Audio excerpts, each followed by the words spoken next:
He was once just a barefoot boy, dancing on the streets so hunger wouldn't win.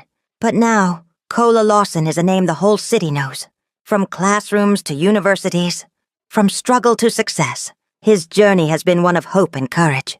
And in this final chapter, he will rise higher than ever. Through trials, triumphs, and forgiveness. More than success, his life will become a light for others, giving hope to children who were once like him. This is the unforgettable conclusion to the story that began with one dance. The morning sun shone brightly on the gates of Starlight Academy. Children in neat uniforms filled the playground, their laughter ringing like bells. But this morning was different. As Cola and Amanda stepped into the compound, every eye turned toward them. "Champion! Champion!" the students shouted, their voices rising like a chant. Some clapped, others stomped their feet, and many ran forward to greet him. The same children who once whispered that he did not belong were now hailing him with joy. Cola's cheeks turned red. He remembered the days he sat alone at lunch, the days whispers cut into his heart like knives. Now, the same voices called his name with pride. Amanda, walking beside him with her steady steps, squeezed his hand gently and whispered, "See, they finally recognized what I always knew. You were born for this." But Cola's heart was humble. He lifted his head, smiled shyly, and simply said, "Thank you." He didn't let pride carry him away, because he still remembered the nights under the bridge when no one even knew his name. In class, when Cola walked in, the teacher paused and announced, "Let us welcome our champion." The whole class clapped again. For the first time, Cola felt the warmth of belonging. He was not just a boy from the street anymore. He was a Lawson. He was family. He was somebody. That afternoon, when Richard came to pick them from school, he parked by the gate and watched silently for a moment. Students surrounded Cola and Amanda, clapping, laughing, and calling their names. Cola smiled shyly. Amanda beamed with quiet pride, and Richard's heart softened. As they settled into the car, Richard turned slightly and spoke in his calm, fatherly tone. "My children, the cheers you hear today are sweet, but they will not always last. What will last is the kind of person you choose to be. Honor is not in the crown they place on your head, but in the humility and hard work you carry in your heart. Never forget where you came from, and never stop growing into who God made you to be." Cola lowered his gaze. Amanda squeezed his hand, and both of them nodded silently.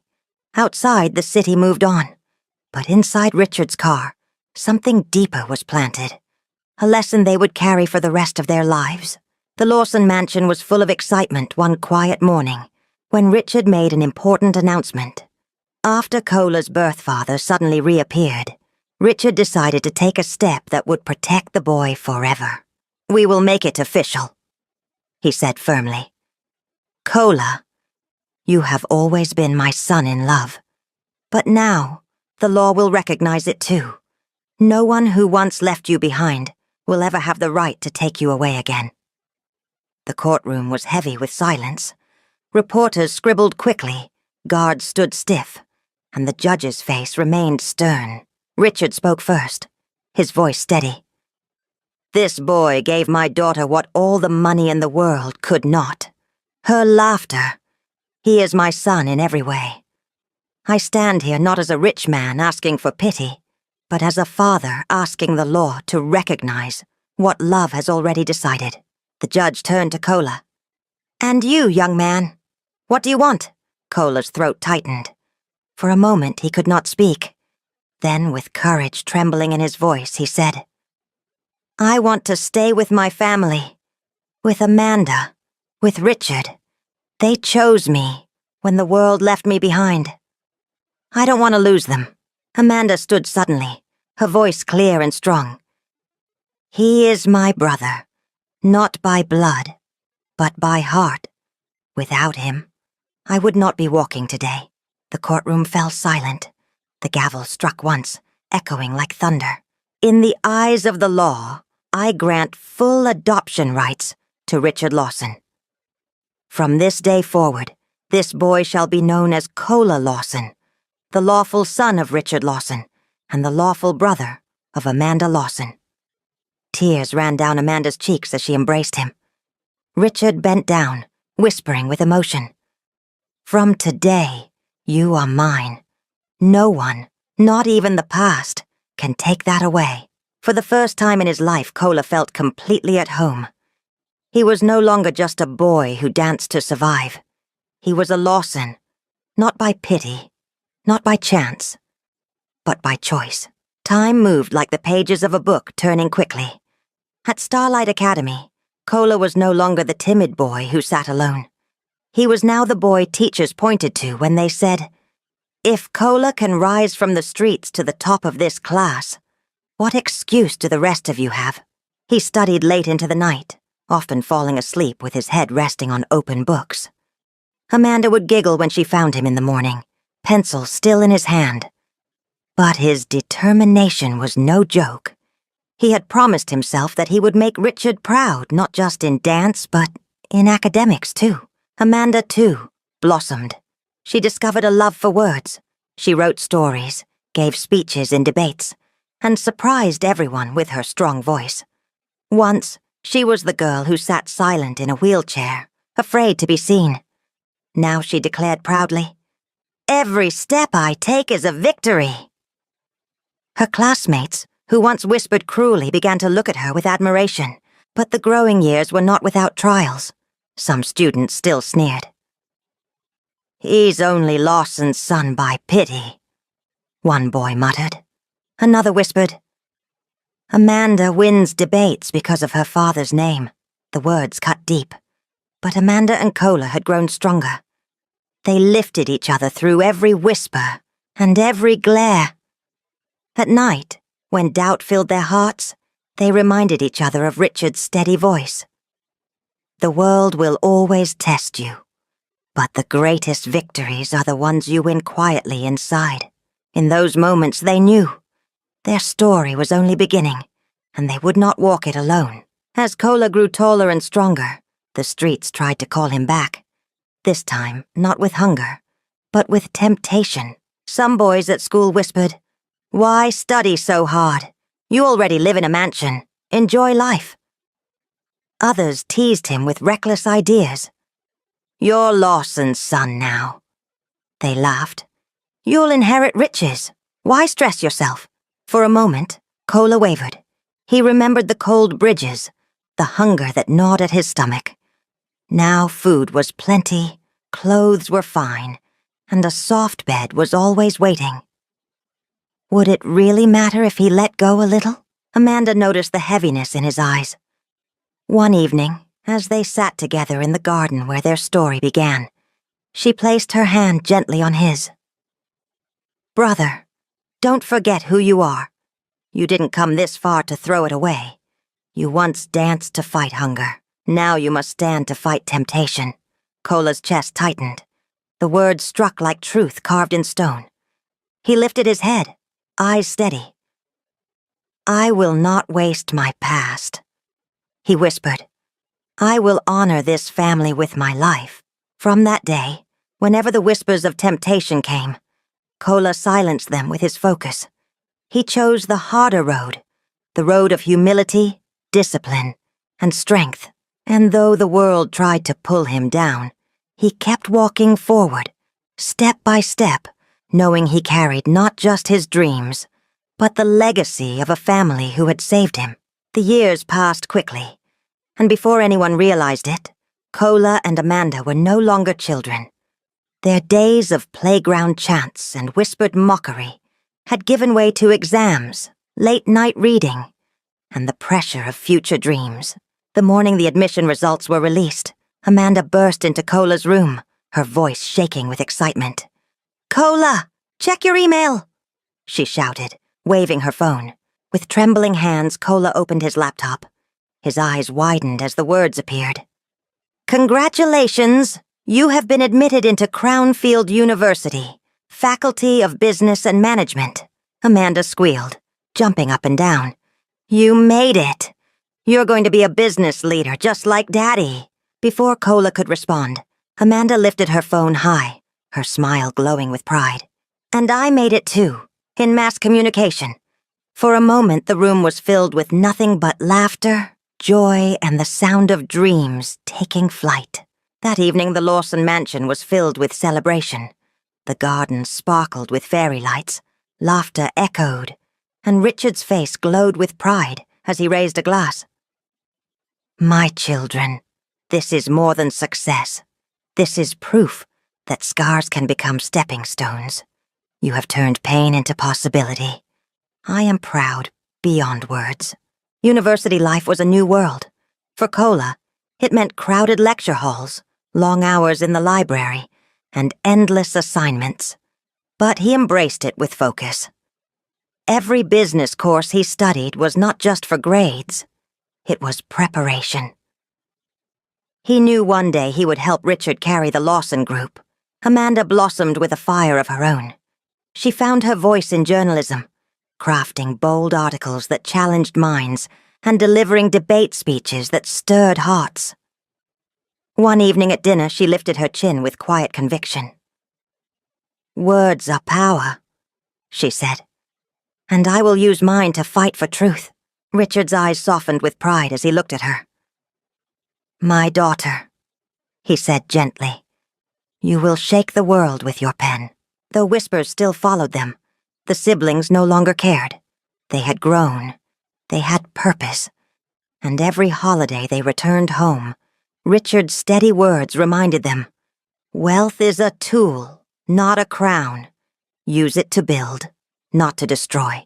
And silently, Cola promised himself that he would use everything he learned, not only to protect the Lawson empire, but to help children who once lived as he had lived. One windy Monday morning, Richard called Cola into his office. His usually calm face was lined with worry. Papers were scattered across his mahogany desk, contracts left open, numbers circled in red ink. Cola! Richard began, his voice heavy. Something is wrong in the company. Contracts are vanishing, and every time we prepare a bid, a rival undercuts us at the last moment. Someone inside is feeding information to our enemies. Cola's eyes widened. But who would betray you, Dad? Richard sighed deeply. That is what I need to find out, and I believe you can help me. The words startled Cola.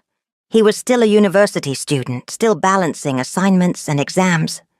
Yet Richard's tone left no room for doubt. This was no ordinary test. It was his first real step into responsibility. That week, Cola began working part-time as an intern at the Lawson firm. He sat in board meetings, quietly observing every face. He studied files late into the night, watching for patterns others had missed. His sharp eyes, trained by years of survival on the streets, saw details managers overlooked. He noticed something strange. Every time a certain set of documents passed through one senior manager's hands, within days, their rivals would arrive with a suspiciously perfect counterbid. One evening, while reviewing files in the empty office, Cola uncovered hidden email exchanges, secret correspondence that confirmed his suspicion. The betrayer was not a junior clerk, but a man Richard had trusted for years. Cola leaned closer to the laptop, his eyes fixed on the screen. The evidence was clear. Emails that exposed the truth. His chest tightened as he realized what this meant. This secret could shake the company, but he knew it could not stay hidden. The truth had to come out. The next morning he walked into Richard's office, his voice steady despite his racing heart. Dad, he said firmly, laying down the papers. I think I've found the one sabotaging us. Richard scanned the documents, his jaw tightening, his eyes darkening with betrayal. Then slowly, his expression softened as he turned to Cola. My son, he said quietly, you have done more than I asked. You have saved us. For the first time, Cola realized he was no longer just learning. He was already leading.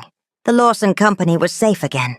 Time passed, and the Lawson name grew stronger, not just in business but in compassion. The campus auditorium was alive with color and excitement. Families filled the seats. Graduates in gowns adjusted their caps nervously, and cameras flashed like stars in the night. In the front row sat Richard Lawson, his face glowing with pride. Today was not just another graduation. It was the day both Lawson children stepped into a new chapter, when the announcer's voice rang out. Cola Lawson, first-class honors in business and management. The hall erupted in applause. Cola walked across the stage with confidence, his heart pounding as the dean placed the certificate in his hands. In that moment, he remembered the nights he had danced under bridges to survive, the whispers at school, and the long nights bent over his books. Every struggle had led to this moment of triumph. A little later, Amanda's name was called. She rose gracefully, her caramel skin glowing under the lights, as she accepted her degree in mass communication. The applause that followed seemed to join Cola's moment with hers, like two strands of the same story woven together. Then came the highlight of the ceremony. Cola was called forward to deliver the valedictory speech. He stepped to the podium, his cap tilted slightly, his eyes steady. Once, he began, I danced in the streets just to fight hunger. Once my sister sat in silence, afraid to be seen. But today, we both stand here because love found us, because family believed in us, because hope never gave up. This is not just my victory, it is ours, and I dedicate it to every child who has ever felt forgotten. Do not give up. Your tomorrow can be brighter than your yesterday. The hall fell silent, then rose to its feet in thunderous applause. Some parents wiped away tears, others clapped until their palms ached. Richard's eyes misted as he whispered, his voice trembling with pride. That's my son. Beside him, Amanda's smile shone brighter than any light in the room. That evening, the Lawson mansion overflowed with celebration. The garden sparkled with fairy lights, music filled the air, and guests toasted the new graduates. Richard raised his glass, his voice steady but full of emotion. My children, he said, you are my greatest investment, not in money, but in love. Cola, you have proven that strength can rise from struggle. Amanda, you have shown that courage can bloom from silence. Together you remind us that true wealth is not in riches, but in resilience, discipline, and kindness. The guests cheered, and laughter danced through the air as fireworks lit the night sky. Side by side, Cola and Amanda stood in silence, watching the colors explode above. Cola whispered, We've come so far. Amanda's smile glowed as she answered softly, And we're only beginning. The boy who once danced in the streets and the girl who once sat in silence now stood as champions, siblings, graduates, ready to step boldly into the future. After the graduation ceremony, life opened a new chapter. Cola was no longer just a son. He had become Richard Lawson's partner. Every morning he walked into the tall glass offices of the Lawson Group, carrying not just files but new ideas. Richard would share his wisdom from years of experience, while Cola brought fresh ideas and sharp strategies. Together they reviewed contracts, planned new projects, and met with partners. Richard was proud to see how Cola carried himself, with confidence, yet with the same humility that had always set him apart. The Lawson empire began to grow even stronger. New branches opened, new investments succeeded, and people whispered that the father and son were unstoppable. For Cola, it was more than business. Every step he took beside Richard was proof that he was no longer the boy who danced to survive. He was now a builder, a leader, and a son shaping the future of the Lawson legacy. But Cola's journey did not stop at the boardroom. With Richard's blessing, he began a new mission, the Street to Stars Foundation for Street Children. He poured his time, his energy, and his heart into it. The foundation built safe shelters, offered meals, and most importantly, gave children education and hope. On the opening day, the hall was filled with dozens of ragged children, their eyes filled with fear and uncertainty. Cola stood before them, not in a suit, but in simple clothes. He wanted them to see him as one of their own. I was once like you, he said softly, his voice breaking. I slept under bridges. I begged for food. I danced so hunger wouldn't win.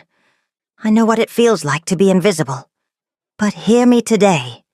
You are not invisible anymore. You are seen. You are loved.